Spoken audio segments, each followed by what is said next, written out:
درهم.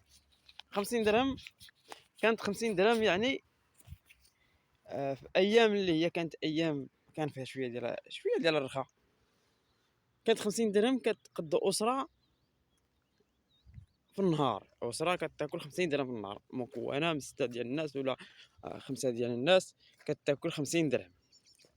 دابا اسره كيخصها 200 درهم ولا 150 درهم على الاقل في النهار.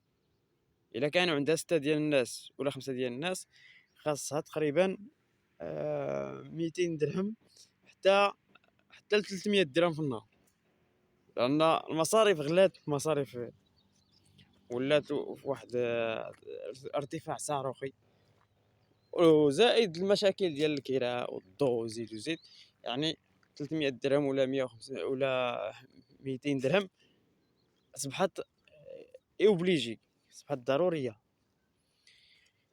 دونك حنا دابا خصنا نلقاو الحلول. دابا المشكله ديال الغلاء المواد الغذائيه، بحال مثلا الا جينا كنهضروا على الخضروات اللي هي موجوده عندنا في المغرب. الخضروات موجوده عندنا في المغرب ولكن غاليه بواحد الاثمنه اللي هي لا يعقل. لان بالنسبه لنا حنا كمغاربه، حنا ماشي ما عندناش واحد الدخل مرتفع بحال الاوروبيين. مثلا ملي كنسمعوا الاورو ولا كنسمعوا ماطيشه ب 5 اورو 6 اورو كتجينا قليله كاين اللي كيقول لك لا راه قليله، راه 5 اورو هي 50 درهم، 4 اورو راه هي 40 درهم. ما يمكنش لينا حنا نشريو الخضر بهاد الاثمنه هادي. وحتى ب 10 دراهم يعني 1 اورو راه بزاف على المواطن المغربي. راه خص الخضروات ما يتعدوش 3 دراهم 4 دراهم الكيلو. كنعرفوا حنا هاد القضيه ديال يقول لك لا كاين ترونسبور المازوت غالي. راه كاين واحد المشكل اخر، كاين الاحتكار. حنا دابا هاد القضيه ديال اكسبور، دابا هادشي ديال التصدير للخارج. التصدير للخارج كتلقى مثلا مطيشه اللي هي كاين فيها واحد النقص، ومثلا ولا البصله ولا البطاطا ولا العدس ولا غيرهم. هاد المواد هادو اللي كيتنتجوا عندنا في البلاد كيتصدروا لبرا. كتلقى الناس كت... كيصدروهم بواحد الكميه اللي هي هائله، وما كيحترموش واش المغاربه. ما كيشوفوش بعين الاعتبار المواطن المغربي. يعني كيخص اول حاجه المواطن المغربي يعطيه واحد الاولويه. مثلا مطيشه الا كنتي تصدر 20 طن او تصدر 10 طن. مثلا كاين اللي كيصدر مثلا بعض المواد اللي هي اساسيه، كاينه مواد اساسيه واللي كتخص التغذيه ديال المواطن المغربي. نشبعوا المغاربه هو الاول، لان راه حتى الثمن في المغرب راه مزيان راه بلا ما تبدا تخلص الديوانه وتخلص الجمرك وتخلص هادي وهادي باش تصدر. دابا اللي كنسمعوا حنا مثلا غنبيعوا مطيشه ب 4 دراهم 5 دراهم في المغرب، غتجي قليله. يقول لك اودي المازوت غالي، فعلا المازوت غالي.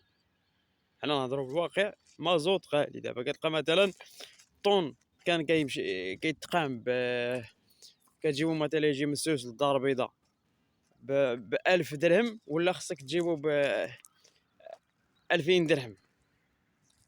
يعني كاينه واحد زياده ديال التكلف ديال الكلفه ديال المحروقات. ولكن هنا كيخص تدخل الدوله عاوتاني، كيخص تدخل الدوله باش تحمي المستهلك. الدوله راه عندها دور كبير في حمايه المستهلك، لان الا ما حماتش المواطن المغربي من هذا التهاب الاسعار، شنو هو الدور ديالها؟ شنو هو الدور ديال هاد الناس هادو؟ راه خص حمايه المواطن المغربي من التهاب الاسعار وتوفير معيشه كريمه للمواطن المغربي. الا كنا كنهضروا على المعيشه الكريمه كنهضروا على جميع مراحل المعيشه، ما كنهضروش على الماكله بوحدها.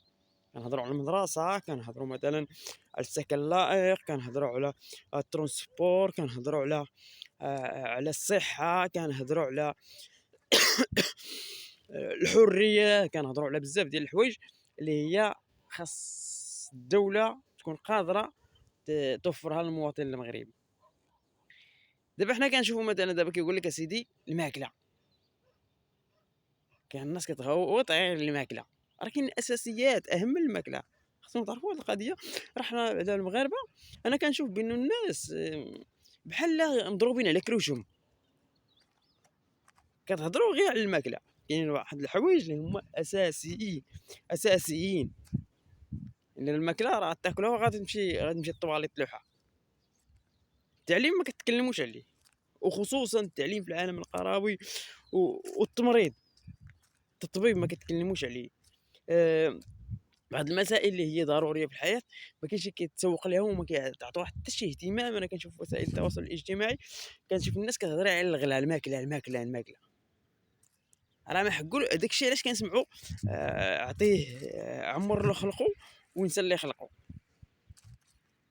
هادشي باش كنسمعوا هاد الكلمه هادي. دابا الناس ديالنا حنا مضروبين على كروشهم وناسين الاولويات. لان انت راك غادي جيتي لهاد الحياه، ماشي جيتي باش تاكل، راك جيتي باش تخلي واحد الناشئه متعلمه، بحال اللي كنشوفوا في اليابان مثلا، كنشوفوا مثلا في بعض الدول المتقدمه. راه ماشي تقدموا هذا دفعوا الثمن. راه صراحه الدول هذه اللي تكلمت عليها راه دفعوا الثمن غالي. الا هضرنا على الصين وهضرنا على بعض الدول بحال الولايات المتحده، بريطانيا، ولا هكا، ولا استراليا، ولكن راه دفعوا ثمن غالي باش وصلوا هذا الشيء اللي هما فيه. علاش دابا الاوروبيين كيعطيو اولويه للتعليم؟ علاش؟ لان حنا كمسلمين ربي سبحانه وتعالى وصانا على العلم. المشكله ديالنا هو ان ملي كنهضروا كنقولوا خصنا العلم، كيجيو يخرجوا شي وحدين كيقول لك لا، قرا القران. القران مزيان، القران مزيان، ولكن كاين علوم شرعيه، كاين العلوم علوم فيزياء، علوم كيمياء، كاينين علوم الحياه والارض، كاين علوم اللي هي يعني عندها علاقه بالحياه ديال الانسان وعندها علاقه بالكون، اللي كيخصها تقرا، وتعطيها واحد الاهميه. ما نكونوش كنقراو مثلا. وكاين بعض الناس راه لو اتخاد العلوم الشرعيه بالمعنى الحقيقي ديالها، غنوجدوا بان حنا نقدروا نكونوا دخلنا وقرينا جميع العلوم. دابا مثلا كتلقاهم كيقول لك ودي السنه، نقراو السنه. السنه هي راه تعامل، غير تعامل. اللي يقول لك ودي مثلا نقرا